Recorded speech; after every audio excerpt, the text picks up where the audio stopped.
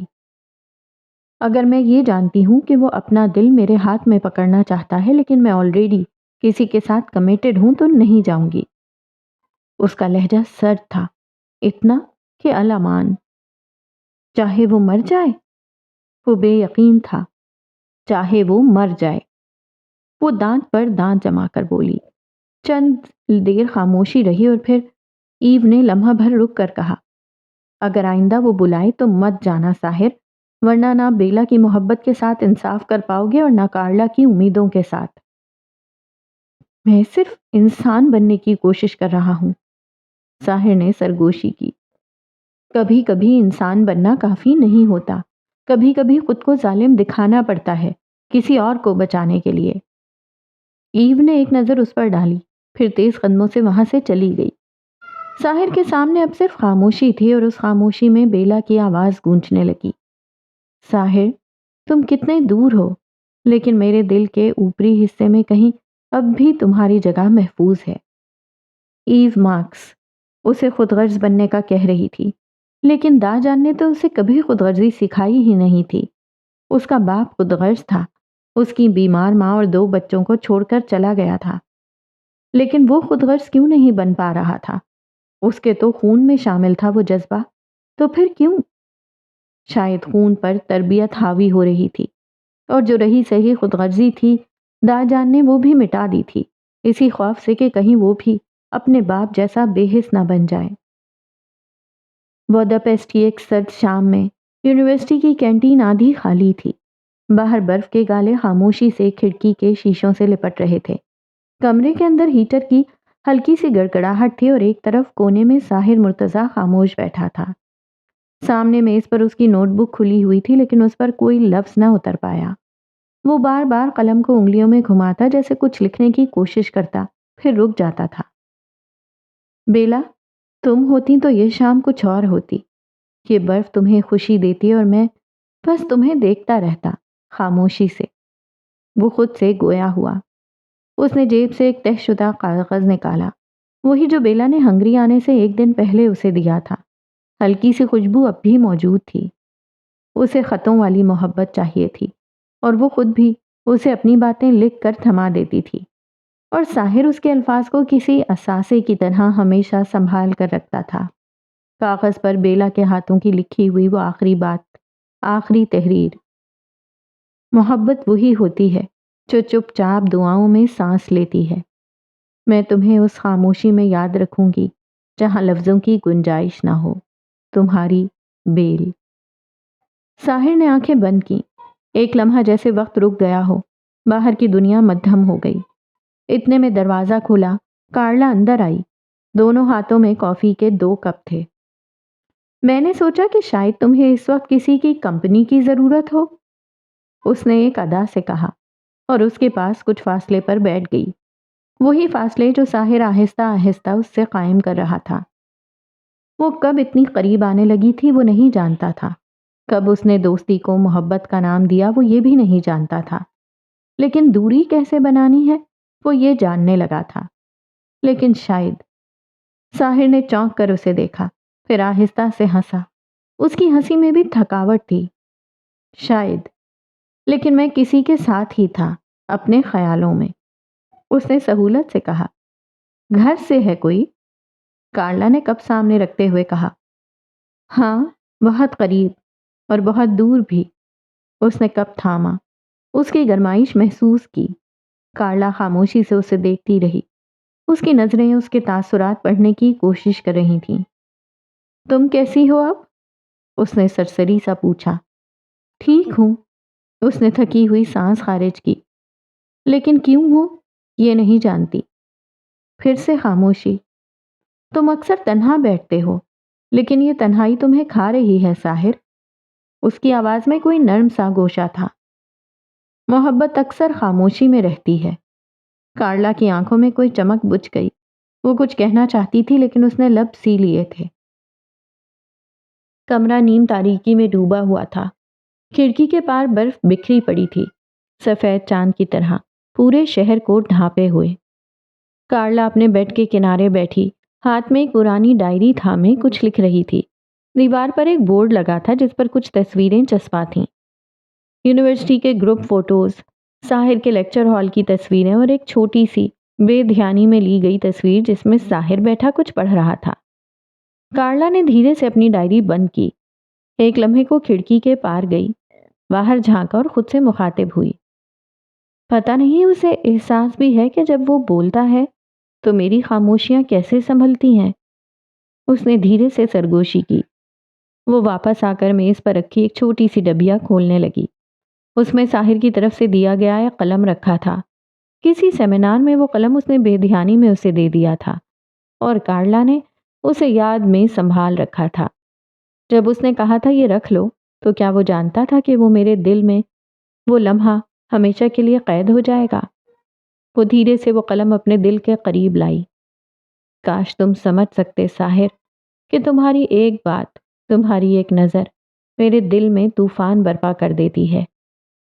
اس کی آنکھوں میں نمی ابھر آئی تھی، ایک آدھا خواب جو پورا ہونے سے پہلے ہی ٹوٹنے والا تھا، لیکن اسے ابھی امید تھی۔ امید جب ٹوٹتی ہے تو دل خون روتا ہے، اس لیے امیدیں کم لگانی چاہیے، اور صرف ان سے لگانی چاہیے جن پر مان ہو اس بات کا کہ وہ آپ کی امید نہیں توڑیں گے۔ پھر کارلا نے ایک تصویر جس میں وہ ساحر، ایو اور لیو تھے کے پیچھے ایک تحریر لکھنے لگی جیسے دل کے الفاظ ہوں۔ میں امید کرتی ہوں کہ تم ایک دن مجھے یاد کرو گے، بغیر کسی پچھتاوے کے، بس تھوڑی سی ہمدردی میں، صرف اتنا چاہتی ہوں۔ وہ ابھی لکھ رہی تھی جب کمرے کی گھنٹی بجی۔ کارلا نے چونک کر سر اٹھایا، دروازہ کھولا۔ سامنے ایو کھڑی تھی، بھورے بالوں اور سنہری آنکھوں والی ایو مارکس۔ کارلا، تمہیں رکنا ہوگا۔ میں جانتی ہوں تم کیا سوچ رہی ہو، لیکن ساحر تمہارا نہیں ہے۔ ایو کا چہرہ سنجیدہ تھا۔ لیکن شاید وہ مجھے بدل دے، شاید وہ مجھے بچا لے، کارلا نے کمزور آواز میں کہا۔ نہیں کارلا، تم خود کو خود ہی بچاؤ۔ ساحر کا دل پہلے ہی سے کسی کے لیے دھڑکتا ہے، اور وہ لڑکی تم نہیں ہو۔ ایو نے نرم مگر مضبوط لہجے میں کہا۔ میں نے بھی غلطی کی تھی کارلا، ایک ایسے شخص سے محبت کی غلطی جو میرے لیے تھا ہی نہیں۔ مجھے روکنے والا، وارن کرنے والا کوئی نہیں تھا۔ پھر میں جس اذیت سے گزری صرف میں جانتی ہوں، لیکن میں تمہیں اس سب سے بچانا چاہتی ہوں۔ کارلا کی آنکھوں سے آنسو گرنے لگے، لیکن وہ کچھ نہیں کہہ رہی تھی، کچھ بھی نہیں۔ امید ٹوٹنے پر کیسا زخم آتا ہے، یہ کوئی کارلا بریفلٹ سے پوچھے۔ ایو نے اسے سینے سے لگایا، آنکھوں سے خاموش آنسو بہہ رہے تھے۔ ان آنسوؤں کی تکلیف حد سے سوا تھی۔ کارلا ایک بروکن فیملی کی بچی تھی۔ اس نے صرف محبت مانگی تھی، خود کے لیے چاہت کا سوال کیا تھا، بس ایک خلوص بھرا لہجہ مانگا تھا، ایک آخری سانس تک کا ساتھ مانگا تھا۔ کیا یہ زیادہ تھا؟ کیا اس نے کچھ بہت زیادہ مانگ لیا تھا؟ تصویر کے پیچھے لکھے وہ الفاظ اسے ترحم سے دیکھ رہے تھے۔